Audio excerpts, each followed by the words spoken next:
Welcome to Narrative. My name is Veronica, and today we're talking about the dumpster fire that is Saint Martin's Press. That made them sound much more better than what? That's perfect. Okay, St. Martin's Press is the reason why we have SMP Boycott. So if you don't know what SMP stands for, it's St. Martin's Press. Okay, they are part of the Macmillan Publishing Group, I believe is the full name. The past week I've heard quite a lot about them and none of it has been good. From people on TikTok, on YouTube. I almost said I was on Twitter. I'm not on Twitter, but I've seen posts from Twitter being repurposed to these other platforms. Anyway, none of these things have been good for St. Martin's Press. And are we surprised? Not really. Kind of keeping the track record as it were, you know? I haven't spoken about it because I haven't really been active online until very recently, but we're going to be talking about it today. I don't know what this was, but I'm feeling it. But before we get into it, make sure to hit subscribe and like this video if you like this type of content. What?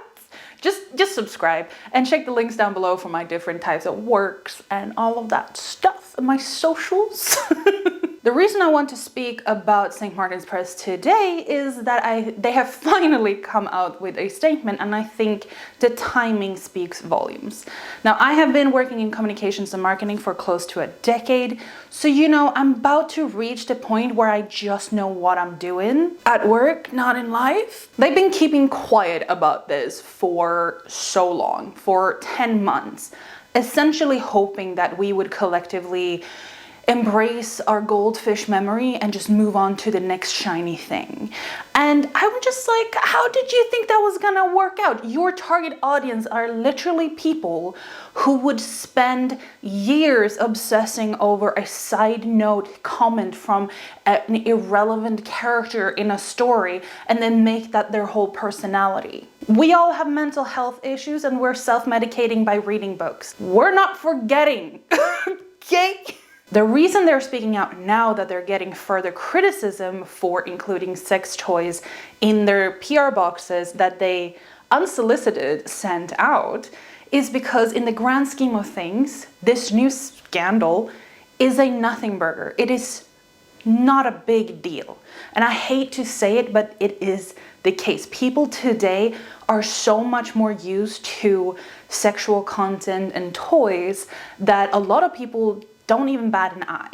And I don't actually think I've heard or seen anyone having an issue with the toy itself. It is the lack of consent that everyone is criticizing. On top of the fact that a lot of people who get this PR box are actively boycotting them, so they have not even signed up for it. So they're like, privacy, you know, agreements. I hate saying it, but it is the case. Compared to the other thing, this can be written off like that, oopsie, haha. The toy itself is not the issue. I haven't seen anyone commenting about the toy itself being the issue. It is the lack of consent involved in including it in the box and then sending it out unsolicited. Like, the lack of consent here kind of makes me wonder if the people over at St. Martin's Press has been reading one too many steamy romance books that, you know, romanticizes abuse and think that consent, we don't know her, she's not important anymore.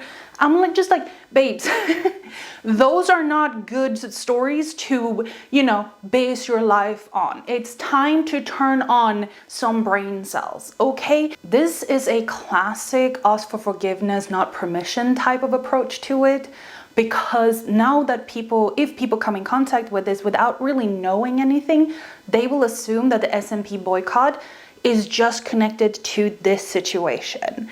And this is an attempt at changing the narrative from the really serious issues that has been raised and the demands that have been made to this company, and just changing it into, here's a bunch of people, or let's face it, women who are complaining about getting an adult toy in their adult PR box. It is so like that they are making it into a more trivial matter. They're focusing on the more trivial matter in general, so that people more easily will just go, oh, it's just a bunch of women who are like acting up about something. It is a lot easier for our society to collectively dismiss a group of women bringing up issues as opposed to a mixed audience. This is the default setting, if you will, of our society, and I very strongly believe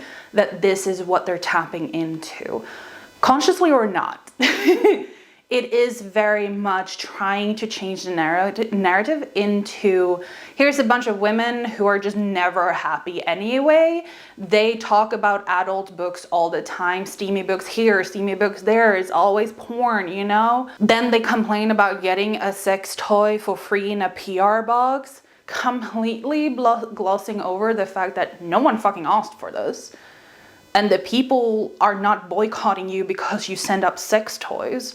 It is the fact that you didn't ask for consent and you don't take into consideration people's environment that they exist in, so their safety is disregarded from you. And the professionalism of not asking to, like, hey, would you be comfortable with this? I just like, there's a number of things here that I, as the professional in me, is just like, what the fuck, man?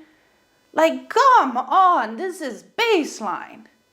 Like, you can't be this stupid and have this job. Come on. Then again, the person that started this whole thing worked in your marketing department and said all those things. So maybe it's just me. I'm the problem because I believe in people. I have too much faith in people, I guess. I'm the problem. I saw a comment talking about how it's hypocritical of women, or creators in this case, to react this strongly to the situation when they are consuming and also promoting this very sexualized adult content.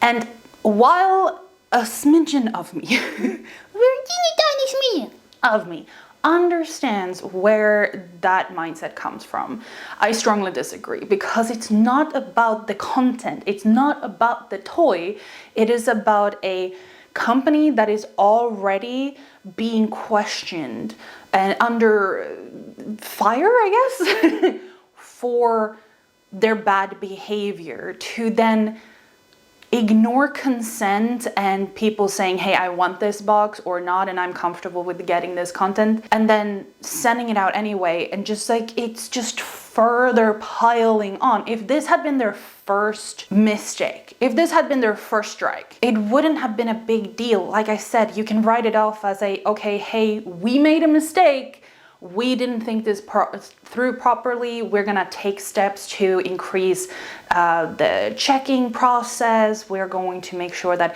if any box is being sent out with adult content, it's gonna have to be an opt-in kind of situation. You can implement all of these things and people will forgive you. But because they're under fire for such a bad thing, and then they go and do this, which, personal opinion, is a calculated move, that's what makes it so much worse. People are raising some really valid points regarding the safety issue with this type of action in regards to DV and stuff like that, because maybe the abusive partner is okay with you consuming these types of books, but not toys.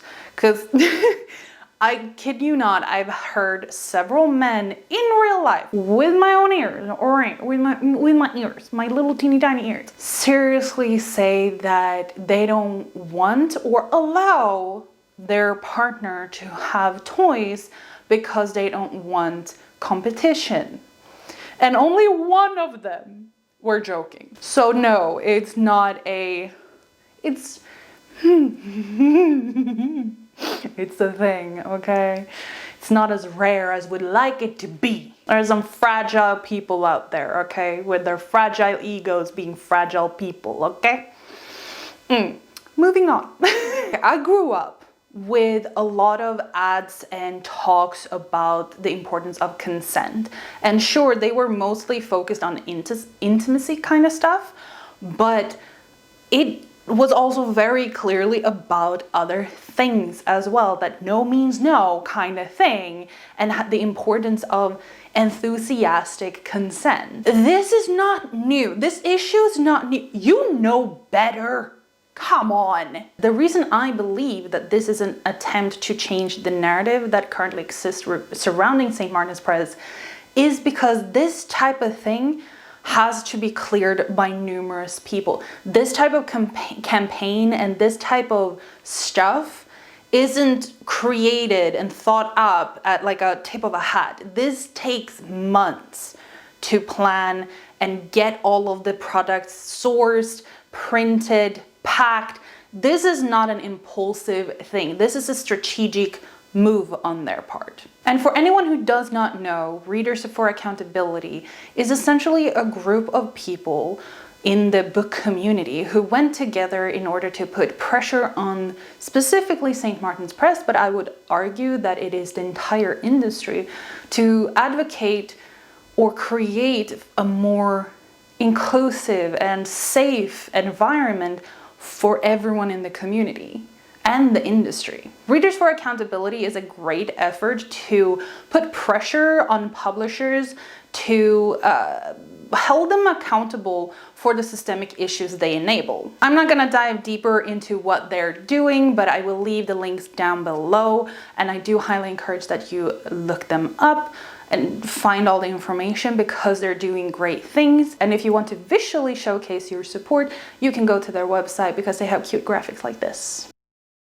So join over 9,000 other readers and creators in their attempt to create a better and more inclusive industry and community. Now back to the dumpster fire in question, okay? They did actually finally put out a statement, and I want to take a look at it together, and I will not necessarily break it down like I would at work, but I'm gonna give you a little bit of comments on it.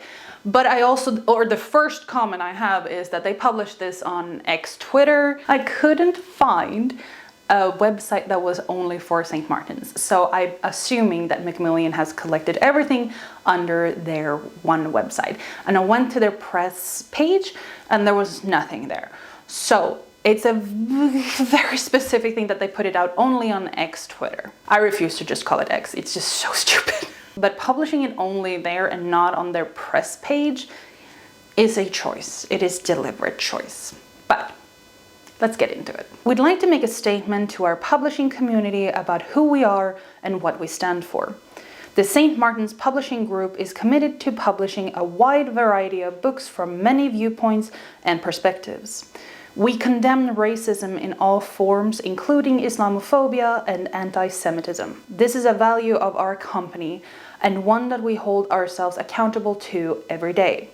We want authors, readers, media professionals, social media influencers, booksellers, librarians, and employees to feel respected, and in particular to have their privacy protected. Are the values in the room with us right now? They really shot themselves in the foot by waiting this long. They were betting on people forgetting and moving on and something else catching our attention. And when they have eventually realized that this wasn't happening, they had to come out with a statement. But because they were waiting so long, no matter what they were saying, it was going to be met with a little too late, huh? Like, how did you wait so long? Some have questioned our values and made allegations about our data privacy and other practices, none of which are accurate. We have responded to emails sent to us directly and answered the questions to the best of our ability. We took the claims and concerns seriously and thoroughly investigated all of them. Our investigation did not find anything to support the claims. We shared this information via email and in response to inquiries through our anonymous reporting system. And I want to take a moment there to just our investigation did not find anything to support the claims. Did your investigation not find that your employee was spouting racist shit? Because that's what you're saying. You're essentially pulling a meta, a social media, of people are reporting and informing you of all this shit that this post is. And you're like, oh, we took a look and it does not go against our community guidelines. I can swear properly on YouTube, yet there's like legit porn on here. That is just fine. That's what you're doing here. Of course, I personally cannot speak to the validity on people's claims regarding them not messaging them back, because I didn't personally email them. But I'm inclined to believe a group of people who are doing all of this work, taking time out of their day and diverting their precious resources into this for no apparent financial gain, as opposed to a company that is essentially saying, no, our racist employee did not send those. We didn't see anything wrong. I know some people might think that, hey, they are making videos, they're making content regarding this, so people watching their stuff, they might get money out of that. And I'm like, yes, that is true. However, the views are so low that the amount of money they might be getting out of this is laughable to consider that this is a financial gain. Like, if they just wanted the views, they would be making trad wife fantasy content for right-wing dudes that hate women anyway. You know, this content ain't the money maker, okay? We take privacy seriously, as detailed in our company's privacy notice. If someone wants us to stop contacting them, they can let us know through our Your Privacy Choices portal. Link to our privacy notice is in our bio. I know that they're just taking the opportunity to guide people in the right direction in order to sort some of these people out, but it's just so funny that they actually, in their public statement, that is an image on X Twitter, they're linking to a privacy notice. It's just funny. We appreciate all the support and positive feedback we received these past few months, and we want to thank you for partnering with us to fulfill our publishing mission of informing, entertaining, and inspiring our readers from all walks of life. This is a bad ending, just straight up. The rest of the statement is just, you know, the basics, the bare minimum, but to end by saying, hey, thanks for your support is a choice. Like, if they hired me as a consultant, I would so hard recommend them not to end on this note. Like, we appreciate all the support and positive feedback, and absolutely no acknowledgement to the negatives and the reason why people, they were in the boycott in the first place. Just say thank you for bringing this to our attention so that we had the possibility or the opportunity to further increase the safety in our company. Just something else. Just acknowledge that people were raising issues. Just say, hey, thank you for bringing it to our attention so that we had the opportunity to improve. We take this very seriously because we want to create a better environment and a more inclusive environment for our readers and authors. It's not that hard. Come on. Ending on this note just tells me that they view this whole matter more as an annoyance than a damning indication on their work culture and ethics. I do want to be fair to the employees of St. Martin's Press. Most of you probably don't agree with how this is handled. You probably don't agree with what was being said in the first place. Most of you are not involved in this. Most employees do not get involved in how press releases are handled or PR boxes is being created or how, which this is, a PR crisis is handled. Most employees have no bearing on this, or no knowledge that this is going on or how it's going to be solved. So I want to be fair here and say that not all St. Martin's Press employees are at fault. It is the leadership you should be focusing on and the idiot in question, you know? speaking of the leadership, I do understand that your personal opinion might not be the company's official statement. I do understand being in that difficult situation where you might want to publicly agree with Readers for Accountability, but you are in a corporate setting, you're just a cog in the machine type of situation. Ultimately, you are going to be held responsible because you are in the leadership. You have more power, you have more influence, and yes, you might be in between a hard rock and a hard place, but you signed up for this role. You signed on for these responsibilities when you took the role, and therefore, even if you yourself might disagree with the corporate stance, you are going to be held responsible for this, and you are part of the problem. The reason why I'm saying this is because I want viewers to be aware that being in a corporate situation setting can be very difficult to navigate when your personal ethics, morals, values, everything clashes with the corporate that you have to essentially represent. And while I do think that the leadership is ultimately responsible and should be held accountable for all of these things, I want to leave a little bit of wiggle room for the fact that we cannot know what an individual's views and opinions on this matter is, because we are seeing a curated corporate image being presented and talked about. I simply want to highlight that corporate politics is a thing and it's a bitch to navigate. That's all I'm saying. And let's be perfectly clear here, okay? Perfectly clear. It should not have taken this long to respond.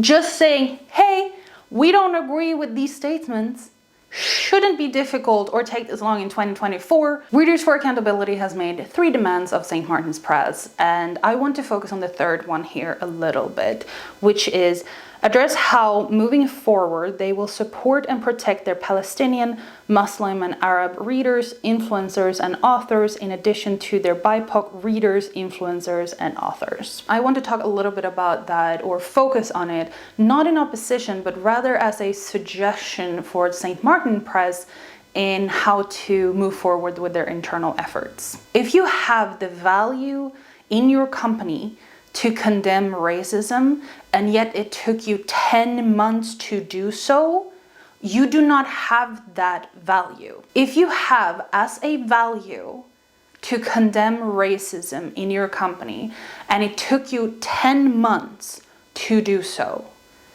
you do not have that as a value that you hold yourself to every day. You have a serious culture and internal structure issue that you have to address to have any meaningful change. If you do not address this and change it, you will never have an environment that is going to be safe for your employees, for your readers, for your influencers or authors. This isn't rocket science, and you need to take a very close look at everyone in leadership position at all levels. Don't look for scapegoats and try to claim that the issue now is magically resolved because you removed one person or you did a sensitivity training. We all know, you and I both know, that this takes years of hard, dedicated work. So put in that time. Get to it, because this is embarrassing. I want to wrap up this video by showing you Readers for Accountability's response statement to St. Martin's Press statement. We are deeply disappointed by your statement dated August 16, 2024. While we appreciate your express commitment to condemning racism, Islamophobia, and homophobia, we must reiterate that Readers for Accountability was formed to request and obtain actionable items from St. Martin's Press detailing the steps you plan to take to uphold these values. We will not be silenced by an empty statement more concerned with optics than meaningful change. We certainly do not appreciate the questions and valid concerns of thousands of readers being framed as baseless accusations, and we definitely refute your claim that you have engaged with us in any meaningful way. This statement fails to address the substantive issues brought to you by your readers and the general book community, issues that have only been confirmed by your recent actions in sending unsolicited adult content to influencers, some of whom requested to be removed from your program. Our original concerns regarding business practices and your continued conduct violate multiple sections of your most updated code of conduct, specifically but not limited to the following sections. Section 1.2, recognizing potential misconduct. Section 7, dealing fairly with our business partners and competitors. Section 13, respect for the world in which we operate. Section 13, being good citizens. It is concerning that your statement claims that allegations about your data privacy and other practices are inaccurate. We have repeatedly asked for transparency regarding your internal processes. Rather than provide a clear and direct response or come to the table with Readers for Accountability, you have dismissed those concerns outright. We remind you that our demands for transparency and accountability are grounded in the very privacy notice you refer to in your statement made on August 16th, 2024, specifically but not limited to outlined in Section 2, your privacy rights and how to exercise, and Section 4, information security. Any responsible organization owes a duty of care to protect individuals with whom it engages in business regarding safety, equity, and privacy. These demands are not unreasonable in the publishing industry, nor is it normal for a publishing house to conduct itself to this level of unprofessionalism in its business practices. Your statement fails to address the core concerns of the boycott. What concrete actions have you taken to ensure the equitable treatment of influencers and readers, particularly those from marginalized communities? What specific steps are in place to protect the personal information of influencers who engage with your marketing department? How do you plan to ensure that harmful incidents which sparked the boycott are not repeated? Until these questions are addressed with clear, actionable steps, your reassurances will continue to ring hollow to the nearly 10,000 individuals who have joined this boycott. Your failure to engage meaningfully with our concerns does not reflect a company that values diversity, equity, and inclusion, but rather one that is unwilling or unable to confront its own shortcomings. We urge St. Martin's Press to revisit the demands outlined in our previous correspondence and to engage with us in a transparent, constructive manner. A commitment to diversity and inclusion is not merely a statement to be made, but a practice to be upheld through clear, decisive actions. This is the only way to begin rebuilding the trust that has been eroded over the past 9 months. We trust that we will hear from you shortly. In your statement dated August 16, 2024, you mentioned that you, quote, respond to emails sent to you directly, unquote. As Readers for Accountability has not received a response to our inquiries since December 15, 2023, we trust that this oversight will be addressed no later than Friday, August 23, 2024. The boycott will continue until we receive a response addressing our outlined concerns. I think it stands on its own, really, and I hope that you continue to engage with Readers for Accountability until we see some real actions taken. Their statement is very weak and the bare minimum. And we as readers, authors, the community, deserve better. Thank you very much for watching this video. I hope that you enjoyed it. If you do, remember to subscribe and also hit the like button so that I know that people like this type of video. Otherwise, I hope you had a great day, night, wherever you are in the time stream, and I will see you in the next one. Bye! Oh, my voice cracked. Bye!